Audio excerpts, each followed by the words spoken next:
We spoke just last week to a Dutch farmer about the unrealistic emissions targets that the government has set and how they will decimate the agricultural industry in the Netherlands, which is the world's second largest agricultural exporter.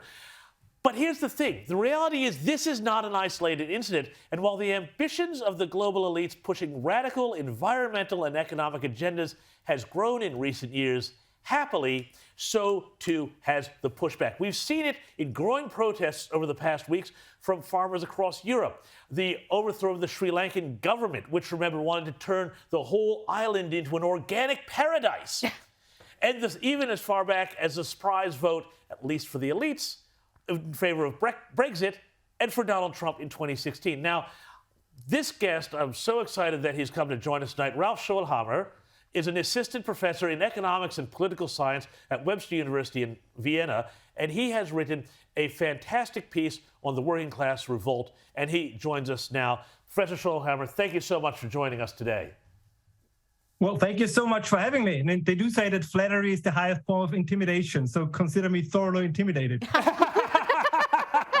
Fantastic. Now, you've written this great piece in Newsweek, and one of the things that you talk about here is that there is a malaise in the West currently, and you say that ideological goals of the elites are being pursued at the expense of the lower middle class and working classes, and you see truckers in Canada rebelling against this, farmers in the Netherlands, you see people rebelling against this in the United States in different ways. You see what's happening in Germany, where they've shut off the nuclear plants for whatever reason and now are going to go into a very cold winter in just a few months. They're gratifying the elites, you write, while immiserating the working class. Tell us what is happening here. Tell us why the elites are doing this, but also what is the pushback that's happening? I mean, I think this is a larger trend. You already mentioned, Brexit and the election of Donald Trump, and those were already symptoms of that pushback. But the situation we find ourselves in, I would say it consists of four different groups, right? One group is the activists. I mean, those are the people who really believe that the end of the world is around the corner, and they're overrepresented in media, in academia, and in the cultural sphere.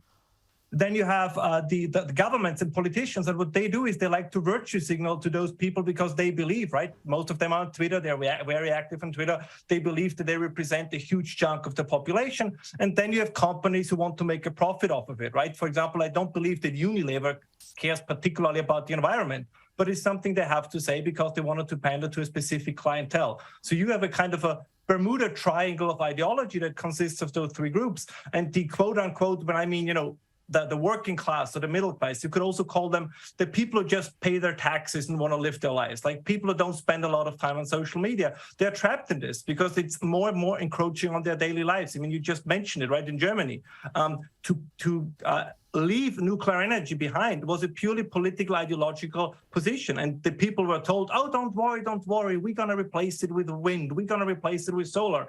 Now it turns out that's not going to work and they will get poorer. And I think this is part of this. They realize now that they accepted the eccentric ideas of their elites to the extent that they did not believe that it will have a negative effect on their life. But now they see this negative effect. And this is what I tried to put together in my piece, right? It's school policy in Virginia.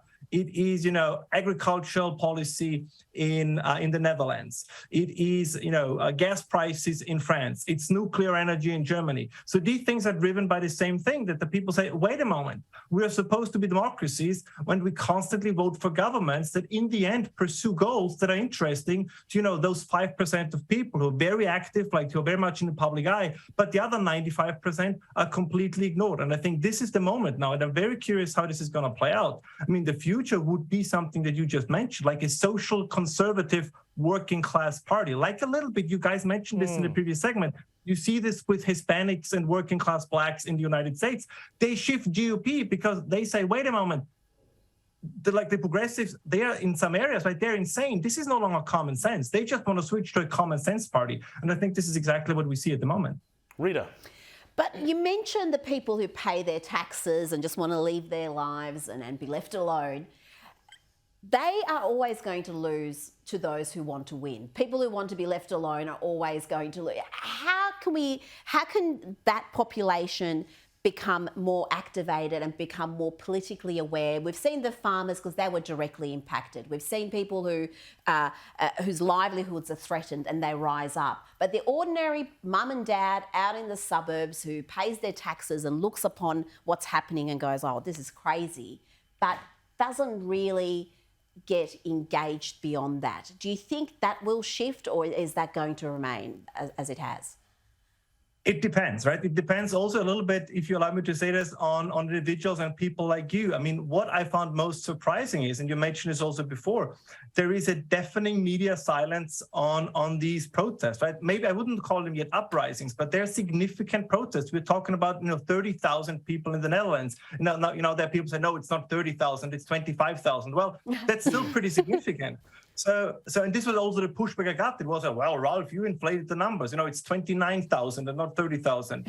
But you see something else happening, and that's part of the story. I mean, if you observe it in the United States, in Europe, right, all of a sudden there's all this worry, again, particularly in the political and media class, about disinformation, right? They say, oh, we need to control disinformation. We have to be careful about the information that gets out there. And this, I think, is part of this, that the best way to prevent the pushback from large numbers of people is if they don't know that anything is going on. So if you have people say, wait, we want to organize, we want to push back against it. And you had this, think about the situation about the trackers in Canada, right? When they pulled their bank accounts, when they made sure that, when GoFundMe pulled their funding efforts. So this is undermining precisely what you're saying, right? The possibility of those people to organize. So it's not a conspiracy, right? I mean, it's what interest groups, what these players do. They see there is something coming that could be a threat to their power, so they try to do something to undermine it. What bothers me is, yes, go on, please. But Ralph, the media is never going to be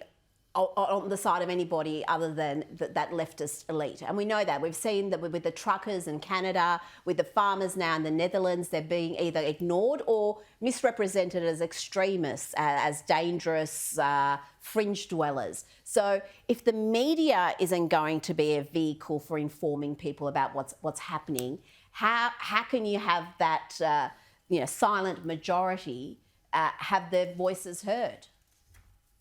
I mean, I'm not so sure if that is entire. I think you're right, but I think there are some good signs. I look at there is the Farmer Citizens Party in the Netherlands, right? They currently have 1 seat in parliament. If there would be elections tomorrow, they would get to 20 seats. The leading Dutch government party would lose 14 out of 34 seats. Wow. So there is something going on. So I think there is, and you guys mentioned it before, right? We had Brexit. We had Donald Trump elected.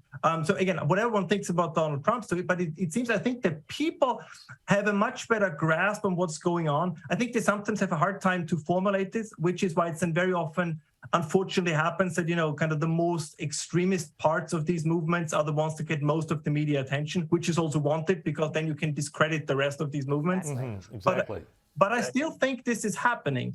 And what I would always argue is I think we also have to kind of tell the people this is a much larger phenomenon. And this is, I think, particularly true in Europe, right? Europe is still riddled by significant historical guilt. And I have a feeling, so one part of the story is it's the attempt to kind of atone for a past through sacrificing the future, right? And you see this a little bit, it's this idea that if we can just go back to a more pristine world, I mean, it's very true for Germany, right? There's a certain hostility towards technology, a hostility towards innovation. So there is also a historical dimension I think we should not underestimate. I mean, I think you a couple of weeks ago had Douglas Murray on your show, and when he talks about the war in the West, I think this is part of that story, right? I don't think that these things are necessarily different from each other. Mm-hmm. Daisy. Look, it's interesting, the global elites, particularly the left, the doublespeak, they continually claim they're for the working class, but, of course they're not. It's very obvious they're not.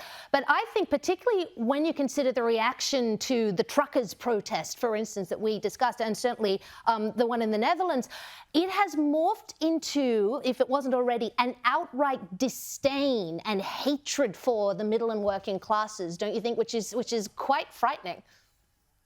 Yes, I think you're right. And this has always, by the way, been a problem for the left, right? The left always felt, particularly which happened in the 60s and the 70s, right?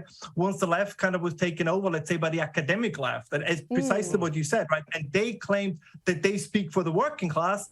They got frustrated because it turns out that the working class people, most of them, are not interested in the Great Revolution, right? They want affordable energy, they want affordable food, they want good public schools, they want limited immigration, right? They want to maintain their cultural and national identity. So they wanted to maintain all those things that the left always told them that they shouldn't, right? You're right. They said, we speak for you because, allow me to say it a little provocatively, because apparently you're too dumb to speak for yourselves. And I think that this disdain that you described, they start to realize it. I mean, you had this before. I think that Hispanics in the United States are a perfect example for this, right? They realize, they say, wait a moment, they said they speak for us, but actually they don't. And as I think we're at the beginning, hopefully, right, of a shift there. And maybe just as a concluding remark on this is important because we are hampering ourselves also geopolitically. I mean, it is absurd. China builds, the Belt and Road Initiative, and the G7 want to do something similar. And the first thing they say they're going to do is take care of climate and gender equality. Interesting topic. But this is not how you play the geopolitical game, and we saw it. I'm sure, James, that you will talk about this a little later today. I mean, the visit of Biden in Saudi Arabia showed it. I mean, they treated him, they ridiculed him basically, right? I mean, they sent him packing without anything concrete, and this is. Yeah, go on, sorry. Oh, I was going to say, but it's really interesting you talk about the geopolitics because you look at where this same elite mindset has led to geopolitically. What have we gotten? Well, we've gotten the Arab Spring, which was supposed to be about democracy, and you wind up with the Wagner Group running half of the Middle East, and Libya turning into a slave market. You look at the way the rest of the world, which doesn't share Western liberal values, looks at the values that are trying to be exported to them by the West, and they say no. And now you look at the conflict in Ukraine, where the opposition leader here in Australia was just on this network before saying this is going to be a long war, which of course will drive up energy prices even more. How does the elite still get to even be referred to as an elite when they keep making so many wrong calls? Well, I think the reason is because they still are on the levels of power, right? I mean, I think a few days ago, there was I know this is a small thing, but I think it's part of the story. A dance school in New York that, they ban now ballet because ballet is white and privileged. So we are in and the Russians like ballet too. Yeah, no, but that's there. We're in constant war against ourselves, and I think this has created something. I'm in Vienna, so I can allow my inner Sigmund Freud to speak, so to say. It's a neurosis where you have a situation, because you mentioned Ukraine, people that would never ever put an Australian or Austrian or American flag in any of their social media profile, right? They now have Ukrainian flags in there. And this is again one of these things, right? So it's almost as if you can be nationalistic for Ukraine, but you can never ever dare to be nationalistic for your own country. And I think this is something that people start to feel more and more, right? They say, why is it right? Why can't I be a patriot, right? Why can't I be a nationalist? Why? And we can quibble about these terms, but the point is, why do I constantly feel that I have to sacrifice things that are very important to me in my daily life for some higher cause that probably never comes to fruition anyways? I mean, let's be completely honest here. We talk about countries that have a hard time controlling migration, that have a hard time controlling inflation, like all what we would say that. Talk about crime. Look at Great Britain. They have serious crime problems. So all of these things they cannot address. But changing the world's climate, right? Controlling the very that they can do. That they can do. Controlling the weather. Professor Schoellhammer, we're going to have to leave it there. We're out of time. But thank you so much for joining us here on the show today. It's been an absolute pleasure and an education. We will definitely have you back. So we look forward to having you back on Outsiders again.